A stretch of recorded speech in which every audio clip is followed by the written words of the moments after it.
Good afternoon, everyone. My name is Nicole Lawson, and I am the Artistic Director of Nicole Lawson Dance Projects. I am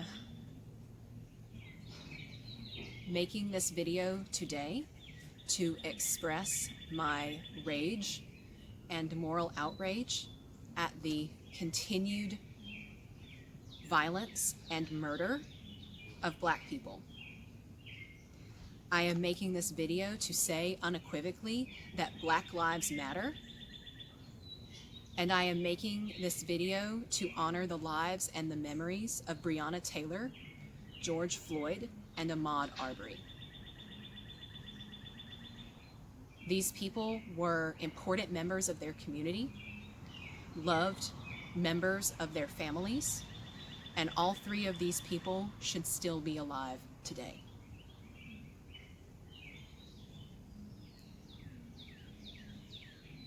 May their souls rest in peace and power.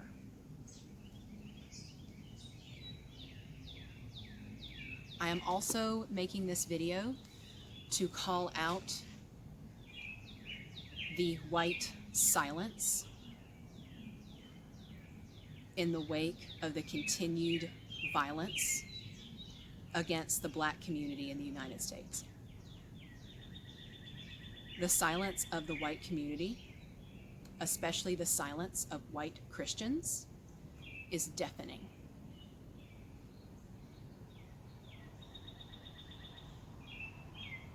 Dr. Martin Luther King Jr. said that there comes a time that silence is betrayal. And I would argue that in 2020, the silence of white people, and again, especially white Christians, has moved beyond betrayal. Our silence is violence. Our silence is complicity in the murder of Black, brown, and indigenous people. Our silence is complicity in their continued oppression. The longer we stay silent, the more culpable we are. And it has to stop.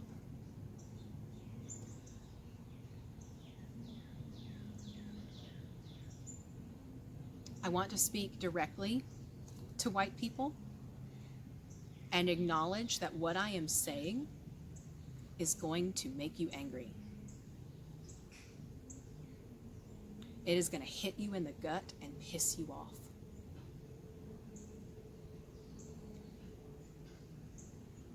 But I was taught throughout my life and by my faith that it is the good, loving, and Christian thing to hold people accountable. And I am holding white people accountable. I am asking you to humble yourself and sit with your anger and ask yourself why you're angry. And ask yourself how you are helping to uphold the system of white supremacy and violence. I am asking you to sit with yourself and ask yourself how you need to change to start dismantling the system of white supremacy. I am not speaking to you from a place of moral superiority. I have done, and in many cases continue to do, all of the things that I am speaking to you about today.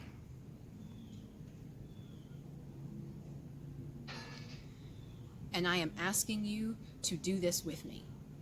I am asking you to speak out, stand up, and do something. I am asking you to make change, because there are people's lives on the line. People are dying every day, and the longer we are silent, the more people are going to die, and we are complicit in their deaths because we have said and done nothing. So I plead with you to listen to me and to sit with what I have to say. Do not stop listening. Do not stop reading, because what I am saying is making you angry. Sit with it and do something about it.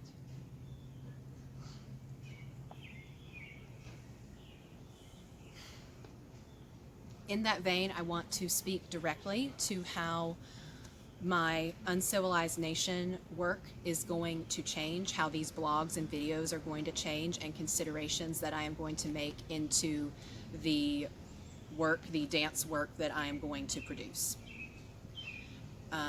Because I am making changes. The first thing that I am going to do is I am going to make sure that everything I publish and everything that I produce centers whiteness and the way that white institutions perpetuate white supremacy. When white people talk about racism, we frequently talk about racism as if it happened on its own in a vacuum, as if there were no racists. We center Black pain and suffering, as well as the suffering of Indigenous and Latinx people, etc., and do not talk about ourselves and what we ourselves are doing. So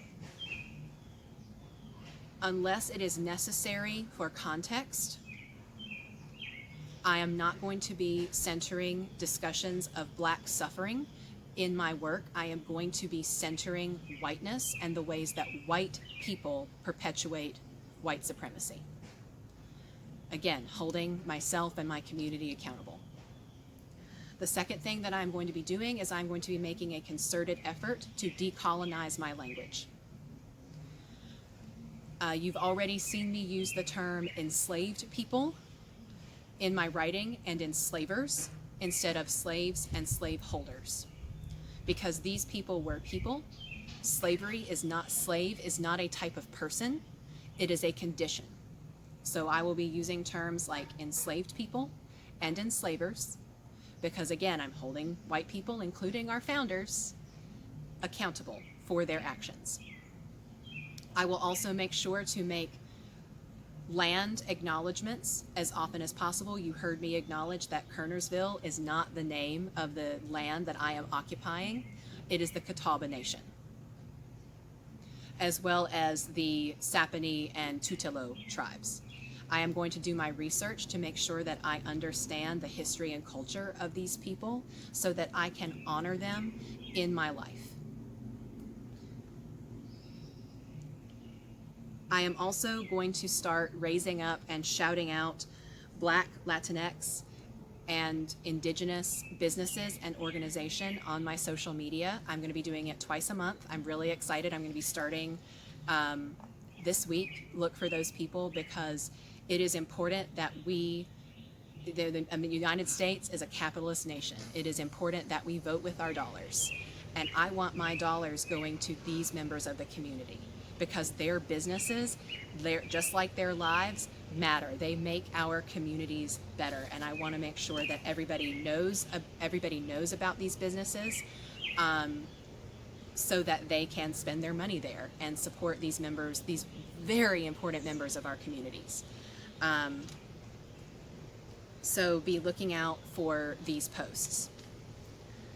Finally, and there will be more, but finally, the next thing that I have directly planned is that I am going to be making regular financial contributions, both as an individual and as an organization, to civil rights organizations at the local, state, and national level.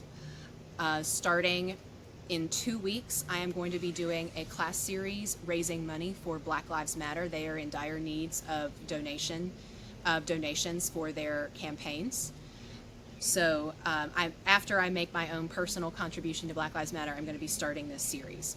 So I will be sending out more information about this class series. And again, 100% of the proceeds from this series are going to Black Lives Matter. So I will be sending out more information about that later. Again, my blogs and videos are going to be focused on the actions of white people and the ways that we need to change our behavior and the ways that we need to advocate for Black, brown, and Indigenous people. Because Black people are not the problem. Latinx people are not the problem. Asian people are not the problem. Indigenous people are not the problem. We are the problem. We are the people who have to change. We are the people who have to make the changes. So I want to take you on the journey that I have been on for the last year. I want to take you with me and I want to talk about our own problematic behavior, our own violent behavior, and talk about the ways that we have to change. And I sincerely hope that you will stay on this journey with me.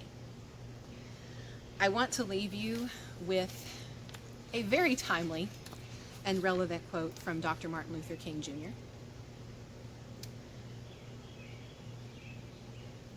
He wrote this more than 50 years ago. It's from Letters from a Birmingham Jail, and it is directed to the white moderate. And his words are as true today as they were then. First, I must confess that over the last few years, I have been gravely disappointed with the white moderate. I have almost reached the regrettable conclusion that the black person's great stumbling block in the stride toward freedom is not the white citizen's counselor or a Ku Klux Klanner, but the white moderate who is more devoted to order than to justice, who prefers a negative peace, which is the absence of tension, to a positive peace, which is the presence of justice, who constantly says, I agree with the goal you seek, but I can't agree with your methods of direct actions, who paternalistically feels he can set the timetable for another man's freedom, who lives by the myth of time and who constantly advises the black person to wait until a more convenient season. Shallow understanding from people of goodwill is more frustrating than absolute misunderstanding from people of ill will. Lukewarm acceptance is much more bewildering than outright rejection.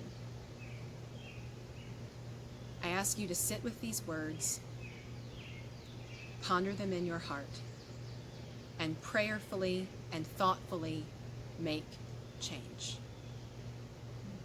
Because there is no time to wait.